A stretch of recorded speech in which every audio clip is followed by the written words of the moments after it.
COVID-19 has impacted our lives in various different ways. First of all, it made our lives very chaotic at the start, especially with all the restrictions that were put in place by government officials in hopes that they would help the pandemic from spreading. It has impacted us all in various different ways. A lot of people lost their jobs, a lot of people were unable to afford rent or basic bills, and some were unable to purchase the necessities that they needed to live. But most of all, college students were also impacted by COVID-19. It has created a struggle for college students who are trying to get a good higher education. Due to the financial struggle, due to the financial hardships, many are struggling to do so, which is why colleges should reimburse the fees for in-person classes and other charges that students were not able to receive. Before COVID-19, I was a full-time student living on campus and working 2 jobs. I worked 2 jobs mainly because I like using my time in a valuable way, and both my jobs I really liked working at. But due to the consequences of the pandemic, it all changed. There are 3 things I want to talk about during this speech. The first one is students living on campus last year.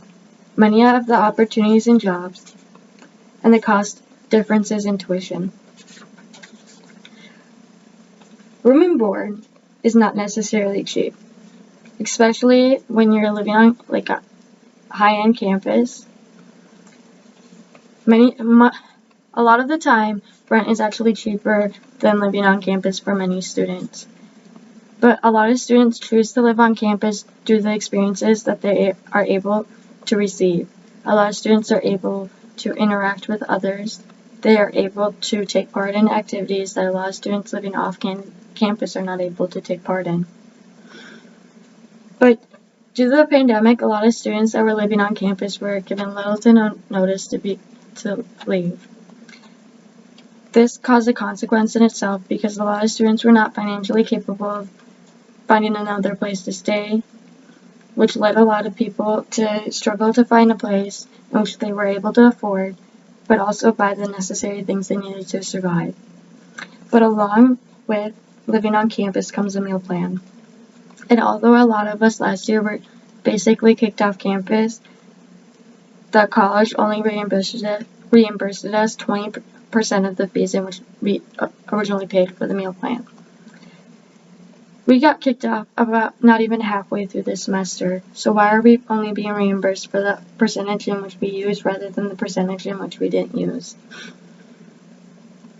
Although getting kicked off campus was its own struggle in itself, a lot of people lost jobs and opportunities. The opportunities that we had lost was possible internships due to the restrictions of businesses having to be shut down, and others had lost their full-time jobs in which they were using to help pay for college.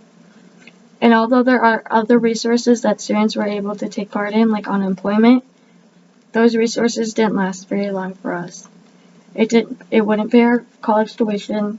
It was money that we were using to pay for the bare minimum of surviving during the pandemic, just like everybody else. The last thing that I'm going to talk about is the college tuition, specifically at Hamline University. In-person costs at Hamline University, based off their website for full-time students in person, is $38,066.50. This is compared to online classes, which total $17,280. There's about a $20,000 difference in this. So why is there like a huge difference in the tuition cost between in-person and online?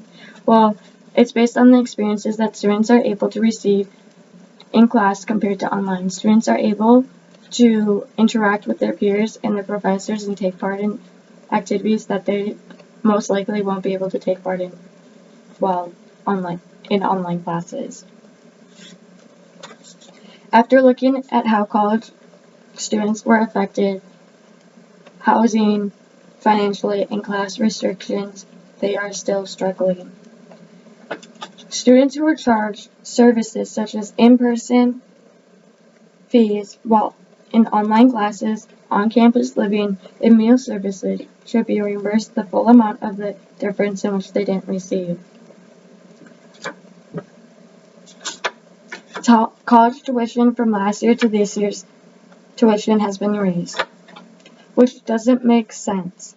Why raise the cost of getting a higher education when the experience is half the quality than what in which is received by the students before the pandemic hit? We received more services and the quality of our education was a lot higher last year before the pandemic than what it is this year.